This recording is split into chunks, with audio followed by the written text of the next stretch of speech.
Lombkorona sétány, lombkorona étkő. Nevetséges. Nem beszélnek egymás között erről az ügyről? Így egymás közt elmondják, de nyíltan nem. Van ez a lomb nélküli lombkorona sétány, ami az egész országot megmozgatta, és elmentünk Nyír-Mártonfalvára, hogy videót készítsünk róla, és a legújabb fejleményekről. Pár nappal ezelőtt jelent meg az a hír, hogy lezárták a lomb nélküli lombkorona sétányhoz vezető utat. És akkor felmerült a reggeli értekezleten, hogy tök jelenne, hogyha egy stáb oda menne és megnéznék, hogy mi ez. Igen, na ez a stáb voltunk mi. És ebben a videóban pedig azt fogjuk bemutatni, hogy hogyan nem tudtunk olyan videót készíteni, amilyet szerettünk volna. Nagyon izgalmas és tanulságos lesz. Ha egy híranyagot készítenénk, akkor ugye az a legelejére kell a leghírértékűbb információt tenni, ami az volt, hogy nincs lezárva a lombkorona sétány. Igen. Lényegében ez. Ez eleve mondjuk már egy ilyen érdekes sorségérő helyzet, hogy amiért autóztál 3 órát, igen, arról így kiderül helyben, hogy az nincs, hanem így úgy sétáltunk be a lombkorona sétányra. Tehát, hogy már ott voltunk gyakorlatilag a szerkezeten, amikor megszólított minket egy ember. Igen, le lettem cseszve, hogy felmentem a frissen festett lombkorona sétányra. És akkor, amikor fent beszélgettünk vele, akkor így elmondta kamerán kívül, hogy az elmúlt napokban annyian mentek fel, így a frissen mázolt szerkezetre, hogy emiatt így lezárták, hogy meg tudjon száradni, de hogy egyébként így nincsen lezárva, és hogy az látszott most is, hogy bárki, ha ehhez támad volna kedve, akkor nagyon simán fel tudott volna menni, és megcsodálhatja azt a tájat, ami ott így a szem elé tárul. Egyébként csak hogy kell elképzelni ezt a helyszínt. Ez a falu határán túl van. A képeken lehet látni, hogy milyen területen. A környező erdők sem annyira túlsak egyébként. És a sétány túloldalán van egy játszótér, ilyen piknikező helyszín, sütögető helyszín, és van egy kilátó is, egy jóval magasabb kilátó is, ahonnan ilyen a rálátás erre a sétányra. És körbe pedig most már vannak facsemeték, ezek még nagyon-nagyon vékonyak, nemrég ültették őket. Igen, ami fontos, hogy ez a lombkorona sétány egyébként egy magántelken épült, és ez a magántelek egyébként Filemon Mihály polgármesteré. Mint magánember, ő pályázta meg ezt a lombkorona sétányt még 2017-ben. És akkor itt jön az egész EU-s pénz kavalkádja, hogy ugye ez elvileg nem EU-s pénzből készült, mondja a polgármester, habár neki megítélték a támogatást. De ő 17-ben adta be ezt a pályázatot, 21-ben ítélték meg neki, és 21-ben már a 17-es árakon nem tudott volna belekezdeni úgyse, úgyhogy úgy gondolta, hogy akkor ő úgyis megfinanszírozza az egészet. És akkor innen jönnek viszont még további kérdések, hogy miért mondta azt egy Facebook posztban, hogy egy állami forint sincs benne, miközben egy másik újságnak, a Civis Hírnek azt mondta, hogy idézem, nem nyerészkedünk, ebbe pénzt raktunk. A kapott állami támogatást saját forrásból kellett kiegészíteni úgy, hogy a pályázat utófinanszírozása.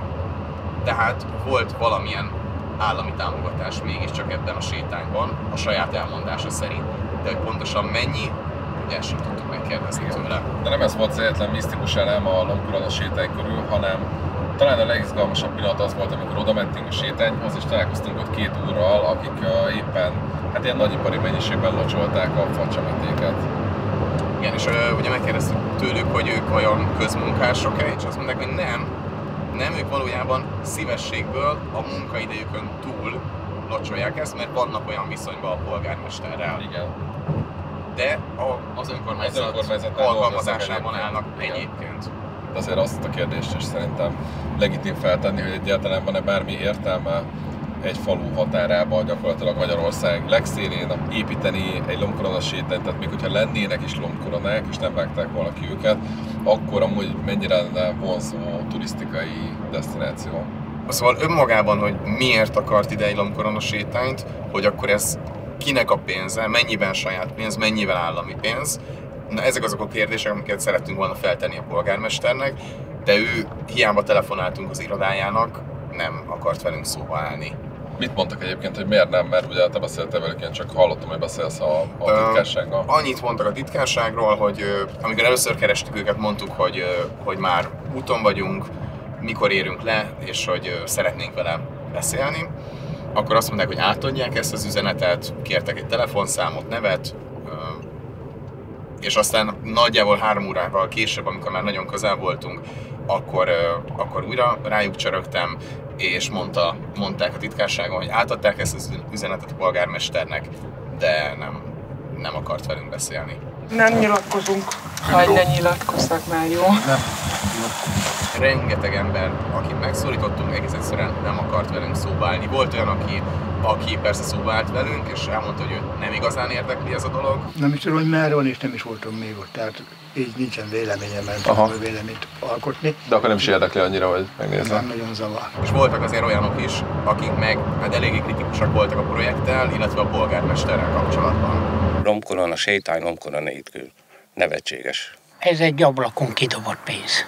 Semmi más. Nem tudott róla senki. Mink is a sajtóból, interneten keresztül értesültünk róla. A polgármester a falut nagyon megosztotta. Meg vannak félemlítve az emberek, úgyhogy ezt tudomásul kell venni. Nem beszélnek egymás között erről az ügyről? Így egymás közt elmondják, de nyíltan nem. A saját pénzéből épült, nem? A saját telkén, a saját pénzéből épített. Hát ne haragudjon man, de ez né. Hát ő 60 milliót arra, de hát ne legyenek már ennyire logikusok, hogy itt tegyem fel a kérhet. Dehogy az állambácsi. Csak azok is hibások, akik osszák. Jött egy sokkal klasszikusabb probléma, hogyha kisebb településen forgatunk, és nem is egy általános témában, hanem kifejezetten a polgármester bizniszeiről van szó, hát akkor nagyon nehezen állnak meg, és nagyon nehezen nyilatkoznak névvel, arccal, kamerával. Igen. Most még kamerán kívül is egyébként azért az volt a benyomás, hogy még kevésbé akartak az emberek megszólalni, és még a polgármesterről, vagy akár erről a projektről beszélni, vagy a véleményüket elmondani. Volt egy olyan, aki mondta, hogy hát ez narancsvidék, és hogy örüljünk, ha nem jelentenek fel minket. Volt igen. Egy ilyen. Hát a zsivány, azt többször elhangzott. Igen. Volt a polgármester, és mondták kifejezetten, hogy zsivány, meg volt, aki azt mondta, hogy ez egy ilyen zsivány banda, és nagyon vigyázzunk. Igen. Ugye mik voltak még? Ja igen, hogy nagyon megosztott a falu. Igen. És hogy kifejezetten a polgármester osztotta meg a falut, és volt olyan is, aki azt mondta, hogy azért nem akar megszólalni, mert hogy akkor így rászállnak. Igen. Ezt nem részletezte pontosan, hogy hogyan tudnak. De a legizgalmasabb megszólalás az egy úrtól volt, aki azt mondta, hogy ha ő utálja Orbán Viktort és a Fideszt, akkor az is a szívéből szól, de hogyha azt mondja, hogy nincsen semmi baj ezzel a polgármesterrel, aki egyébként fideszes, azt is egészen komolyan gondolja. Ami tanulság volt az egészből, hogy bármit is ír a sajtó, és bármennyire is az biztosnak tűnik, vagy egy ügynek az újabb részlete, csekkolni kell, újra csekkolni kell, megerősíteni helyszíni forrással, amennyire csak lehet. Ez nyilván egyre nehezebb, amikor egyre kevesebb az ilyen tudósító vagy vidéki hálózat Magyarországon. Igen. Meg hát ami szerintem még fontosabb, hogy az egész ügy körüli félreértések, például azt, hogy most akkor le van zárva, vagy nincsen lezárva, az nem állna elő, úgyhogy egyébként maga a megválasztott polgármester az transzparensen kommunikálna az ügyben. És még egy pozitívuma lett volna annak, hogy tudunk beszélni vele, hogy tudtuk volna reagáltatni arra a hangfelvételre, amiben elvileg ő egy Facebookos smiley poszt miatt kirúgással fenyeget meg egy önkormányzati dolgozót. Le kéne venni a röhögős fejet. Milyen röhögős fejet? Amit kiraktál, meg kedd reggel be kell jönnöd az irodába, jó? Egyenlőre ennyit. Én még annyit akarok hozzátenni, remélem nem volt, hogy ezt elmondom, hogy iratkozzatok fel a csatornára.